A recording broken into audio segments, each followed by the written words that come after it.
कहूँगा, रहते अव्वल खेल कूद में, रहते अव्वल खेल कूद में क्रिकेट के जो दीवाने हैं, रहते अव्वल खेल कूद में क्रिकेट के जो दीवाने हैं, अपनी मस्ती में रहे मस्त जो, अपनी मस्ती में रहे मस्त जो, और तेवर भी दिखलाते हैं। पढ़ने में जो ध्यान लगाते, पढ़ने में जो ध्यान लगाते, सभी काम को करते हैं। उदयपुर शहर निवासी हैं और अनुभव जी कहलाते हैं, उदयपुर शहर निवासी और अनुभव जी कहलाते हैं। मैं आवाज़ दे रहा हूँ हमारे भाई अनुभव जी को, वो आए और आके अपना वक्तव्य प्रारंभ करें। सभी जोरदार करताल ध्वनि के साथ स्वागत करेंगे भाई अनुभव जी फ्रॉम उदयपुर। सम्मानीय मंच, आदरणीय अध्यक्ष महोदय एवं यहाँ बैठे मेरे नीचे मेरे छोटे बड़े भाइयों और बहनों को सादर जय जिनेन, सादर शुद्धात्म बंधन।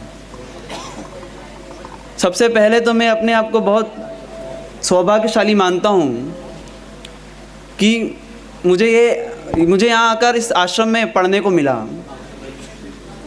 और मैं अपना पुण्य का उदय मानता हूँ कि मैं यहाँ पर आकर मैंने यहाँ अध्ययन किया।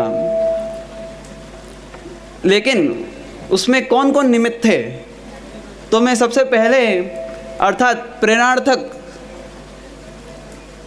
जिन्हें मानता हूँ वो मेरे पिताजी, जो मेरे पिता है और माता है, उन्हें मैं सबसे पहले प्रेरणार्थक मानता हूँ कि उन्होंने मुझे यहाँ आने की प्रेरणा दी। पापा ने टोडरमल स्मारक से शास्त्री की थी। वो जानते थे कि जो बाहर का लौकिक में जो जितने भी सांसारिक दुख हैं कैसे हैं, क्षणिक हैं, कुछ नहीं होने वाला है। अगर मुझे कहीं सहारा मिलेगा तो धर्म के मार्ग में लग के ही मिलेगा। मैं अगर अपनी उन्नति मैं अपनी उन्नति अगर कर सकूंगा तो यहाँ आकर ही कर सकूंगा। वे जानते थे और उन्होंने मुझे यहाँ आने की प्रेरणा दी। लेकिन मैं एक बात बताना चाहता हूँ, मेरा कोई मन नहीं था यहाँ आने का, कोई मन नहीं था। मात्र मेरे एक निर्णय से मैं यहाँ पर आया हूँ। पापा ने एक बार कहा बेटा पढ़ने जाएगा वहाँ पर, मैंने मना कर दिया, नहीं जाऊँगा, नहीं जाना। कहाँ जाऊँगा, और जाऊँगा अगर आप भेज भी दोगे तो मैं फिर से आ जाऊँगा। लेकिन कोई बात, पापा ने कोई फोर्स नहीं किया। फिर से बोला एक बार 7-8 दिन बाद, एक बार हम यहाँ पर आए थे, भाई साहब से मिले थे। पापा ने बोला एक बार चल के देख तो ले, इंटरव्यू तो दे के आ जा। मैंने कहा ठीक है, इंटरव्यू देने में क्या जा रहा है, कोटा घूम भी लेंगे, साथ साथ बुआ का घर भी है रावत भाटा में, घूम भी लेंगे।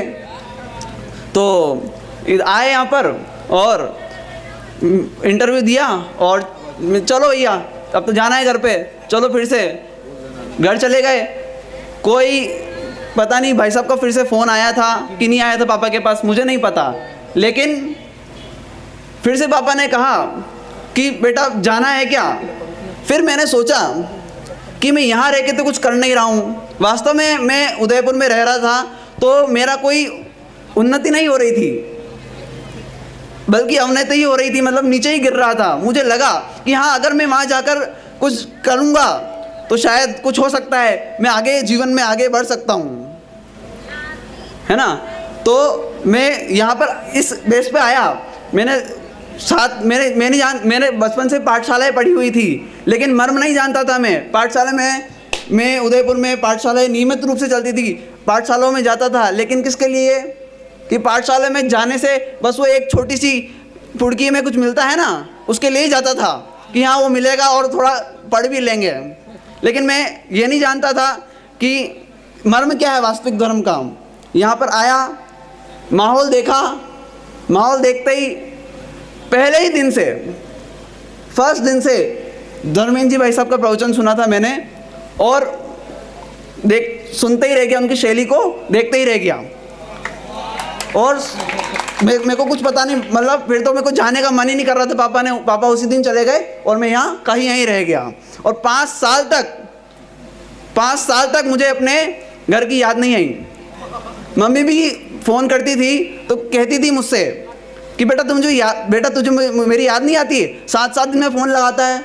हाँ, बाकी बच्चे यहाँ रहते हैं हर रोज़ बात करते हैं, माता पिता हर रोज़ बात करते हैं, लेकिन मैं 7-7 दिन में फ़ोन लगाता था और मम्मी कहती थी तेरे को मेरी याद नहीं आ रही। मैंने कह दिया ठीक है, नहीं आती है लेकिन भूल जाता हूँ। मतलब यहाँ के बच्चों के साथ मस्ती में ही घुल मिल जाता हूँ। मेरा जितने 5 साल रहे ना, मेरे जो सीनियर्स हैं और जो मेरे जूनियर है, उनमें से भी मेरे जो सीनियर है उनमें मेरा ज़्यादा उन्होंने ही मेरा ज़्यादा समय दिया। जैसे हमारे बैठे हुए हैं जो नीचे वाले बैच जो हमसे, वो तो यही कहते थे कि तुम तो मेरी क्लास में ऐसे लगते हो। बिल्कुल, जैसे फ़ोन होता है ना, फ़ोन का अपडेट मेरे को बिल्कुल अपडेट कर दिया। यहाँ पर आकर मेरे पिताजी ने केवल अपडेट का बटन दबाया और यहाँ के जितने भी गुरुजन हैं उन्होंने डाउनलोड की प्रक्रिया चालू कर दी। और मैं पूरा आज 5 साल पहले क्या था और 5 साल अब क्या हूँ, ये मैं ही जानता हूँ। अनुभव गम्य विषय है, मैं ही जानता हूँ कि मैं 5 साल पहले क्या था और 5 साल बाद क्या हो गया। आदरणीय प्रेम जी भाई साहब से मैंने संयमित रहने की क्रिया सीखी कि वो अपने जीवन में कितने संयमित हैं, कितने संयमित हैं। उनके जीवन को देखकर मुझे अपने जीवन में जो चेंजेस आए केवल उनके ही कारण आए। कि मैं पहले बहुत क्रोधित था, आप पूछ लीजिएगा मतलब किसी से भी कितना क्रोधित था, मतलब बहुत क्रोधित था। मतलब बात बात में चिढ़ना, क्रोधित होना मेरी आदत थी। लेकिन मैंने जब प्रेम जी भाई साहब का नेचर देखा कि भैया इतने बड़े आदमी और फिर भी इतने संयमित, कोई घमंड नहीं, मैंने देखते ही निर्णय कर लिया कि हाँ मुझे भी इनके जैसे बनना है, इनकी शैली को अपनाना है। उसी रूप में आदरणीय रतन जी भाई साहब भी थे, जो उनकी एक ही शिक्षा मुझे याद आती है अभी। वो कहते हैं कि जिस समय में जो कार्य की उपयोगिता हो ना, वही कार्य उसी समय में करना चाहिए। और एक वाक्य कहते हैं कि जा जा जे जे योग छे ता समझनु ते ता ता ते ते आचरे आत्मार्थी जन होए। ऐसे हमारे रतन जी भाई साहब और धर्मेंद्र जी भाई साहब ने मुझे यहाँ पर रहकर वो धैर्य का पाठ सिखा दिया। वो धैर्य का पाठ सिखा दिया कि बेटा तू 5 साल में, बेटा तू इतना धैर्यवान हो जा। बहुत धैर्य सिखाया उन्होंने मुझे यहाँ रहकर। और सौरभ जी भाई साहब, उनकी मुझे केवल एक ही बात याद आती है। वह जब भी मैं कुछ गलती करता था तो एक ही बात कहते थे, भैंस की टांग। बस इतना ही कह के और वो करते थे। अब मैं अपने गुरुजनों पे जो मैंने एक कविता है वो सुनाना चाहता हूँ, छोटी सी। आदरणीय प्रेम जी भाई साहब के बारे में कुछ पंक्तियाँ कहना चाहूँगा मैं। आदरणीय प्रेम जी भाई साहब, वो जो विलक्षण प्रतिभा के धनी हैं उन्हें कहते हैं हम गुरुजी हैं। वह जो विलक्षण प्रतिभा के धनी हैं उन्हें कहते हैं हम गुरुजी हैं। असीमित ज्ञान के सागर सादगी पसंद, असीमित ज्ञान के सागर सादगी पसंद, मृदुभाषी करते हैं मार्गदर्शन हमारा, सिखाते नित नया ज्ञान, ये हम कभी ना भूल पाएंगे। वो जो विलक्षण प्रतिभा के धनी हैं उन्हें कहते हैं हम गुरुजी हैं, उन्हें कहते हैं हम गुरुजी हैं। अब मैं यहाँ पर आदरणीय प्रेम जी भाई साहब, आदरणीय रतन जी भाई साहब, धर्मेंद्र जी भाई साहब, सौरभ जी भाई साहब, अभिनय जी भाई साहब और हमारी भाभी, तीनों भाभी जो है उनके बारे में कुछ पंक्तियाँ कहना चाहूँगा। सीखा जीवन में हमने आपसे जिंदगी के पाठ अनगिनत थे। सीखा जीवन में हमने आपसे जिंदगी के पाठ अनगिनत हैं। कोशिश करते रहना जीवन में कठिनाइयों और संघर्षों में राह बनाते जाना। जीत हमेशा सच्चाई की होगी, जीत हमेशा सच्चाई की होगी। यही पाठ आपने हमें पढ़ाया है, यही पाठ आपने हमें पढ़ाया है। अब हमारी विदाई का वह क्षण आ चुका है। आज मैं नहीं चाहता था कि मेरी विदाई का क्षण आवे। मैं प्राप्त पर्याय में ही तन्मय हो गया था, मतलब यहाँ था तो यहाँ कहीं ही तन्मय हो गया था। लेकिन आज मेरी इच्छा नहीं है जाने की, लेकिन अब क्या करें, ये रीत है जाने की, है ना। दिन आया है आज हमारी विदाई का, आंखों में मेरे आंसू है, दिल की बातों को कैसे करूं मैं बयां, 7 दिल की बातों को कैसे करूं मैं बयां, 7 अल्फाजों ने भी आज छोड़ा है। सिखाया है आपने हमें आना जाना तो रीत है इस दुनिया की, गम हो या खुशी आगे बढ़ते जाना है। चल के आपके आदर्शों पर हमें अपना जीवन सफल बनाना है। अब प्रतिज्ञा कि मैं यहाँ से जा रहा हूँ तो क्या प्रतिज्ञा लेके जाऊँगा। आज विदाई की बेला में यही वचन हम आपको देते हैं, नाम आपका रोशन हम सारे जहां में करेंगे। वो जो विलक्षण प्रतिभा के धनी हैं उन्हें कहते हैं हम गुरुजी हैं। मैं यहाँ इस महाविद्यालय से जा रहा हूँ, इस महाविद्यालय का तो नाम ऊंचा करूँगा ही, साथ में अपने जो गुरुजन हैं जिन्होंने मुझे शिक्षा दी है उनका भी नाम ऊंचा करूँगा। ये तो लौकिक गुरु है, इनका नाम तो ऊंचा करूँगा ही, साथ में जो माँ जिनवाणी हैं उसका भी नाम रोशन करूँगा। अब जिनसे मैं विदा हो रहा हूँ हमारे भाइयों से, उनके ऊपर कुछ पंक्तियाँ हैं, सुनिएगा ध्यान से।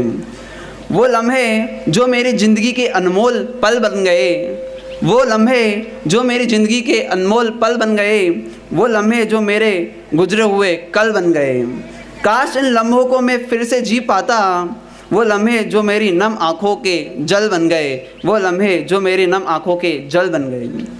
इस सफ़र की शुरुआत हमने साथ की थी, जान से प्यारे यारों के साथ कितनी सारी बातें की थी। ज़िंदगी के उन पलों को भी हमने साथ जिया था, जिन पलों ने खुशी और गम दोनों से मुलाकात की थी। वो लम्हे जो अब लौट के नहीं आ सकते, वो लम्हे जहाँ हम चाह के भी नहीं जा सकते, वो लम्हे जिन्हें हम चाह के भी नहीं जा सकते। आँखों में सपने और दिल में अरमान लिए, एक सफ़र में चल पड़े बिना किसी का साथ लिए। रास्ते में कुछ नए चेहरों से मुलाकात हो गई, फिर तो वो ऐसे दोस्त बने जैसे एक रिश्ता हो उम्र भर के लिए रिश्ता बन गया है। अब जहाँ जाएंगे वहाँ इन्हें हम याद करेंगे, हमारे मित्रों को। हो उम्र भर के लिए हो वो लम्हे जो मुझे चाहने वाले मेरे दोस्त दे गए, वो लम्हे जो ना भूल पाने वाले कुछ लोग दे गए। अजीब थे ये लम्हे जिनमें हम हंसे भी और रोए भी, अजीब थे ये लम्हे जिनमें कुछ पाया भी कुछ खोया भी। इन लम्हों को एक याद बना के अपने साथ ले जाऊंगा, इन लम्हों की दास्तान फिर किसे सुनाऊंगा, क्योंकि क्या इन लम्हों को मैं फिर से जी पाऊंगा, क्या ऐसा माहौल में फिर से आ पाऊंगा? नहीं, मैं इस माहौल में तो फिर से नहीं आ पाऊंगा, लेकिन उन लम्हों को याद करके मैं अपना वो लम्हे जो मेरी ज़िंदगी के अनमोल पल बन गए। इस प्रकार जो एक कविता है जो मैंने लिखी। तो और एक बात और जो यहाँ पर मैं उन सभी का, आदरणीय प्रेम जी भाई साहब, जितने भी यहाँ के ट्रस्टीगण हैं, उनसे मैं एक आश्वासन देना चाहूँगा कि मैं इस संस्था का उपकार कभी नहीं भूल सकता और मेरी कभी भी ज़रूरत पड़ेगी तो मैं संस्था के लिए निरंतर तत्पर रहूँगा। इस प्रकार से जय जिनेन्द्र। धन्यवाद भाई अनुभव। विदाई समारोह 2 सत्रों में है और ये कार्यक्रम टू बी कंटिन्यूड रहेगा सायंकाल के सत्र में। अध्यक्षता आदरणीय अभय जी भाई साहब की रहेगी।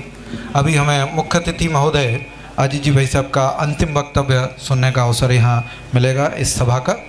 उससे पूर्व हमारे बीच पधारी श्रीमती उर्मिला जी विजयवर्गीय, जो कि इनका इसी वर्ष रिटायरमेंट है और ये अपने कार्यभार से मुक्त होंगी। तो मैं चाहूँगा हमारे संस्थान के द्वारा अंग वस्त्र भेंट करके उनका इसमें, उस समय तो हम जब उनके कार्यक्रम में उपस्थित होंगे ही, लेकिन संस्थान की ओर से हम सम्मान करना चाहेंगे।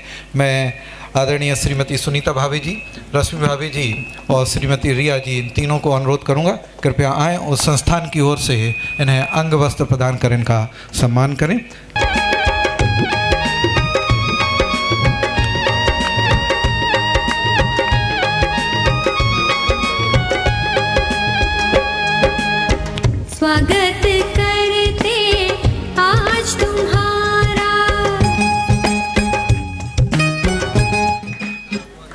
अब मैं अंतिम वक्तव्य के रूप में हमारे आज की सभा के मुख्य अतिथि पंडित श्री अजित कुमार जी शास्त्री अलवर उनके वक्तव्य के लिए आमंत्रित कर रहा हूँ। सभी जोरदार करताल ध्वनि के साथ स्वागत करेंगे पंडित अजित जी भाई साहब।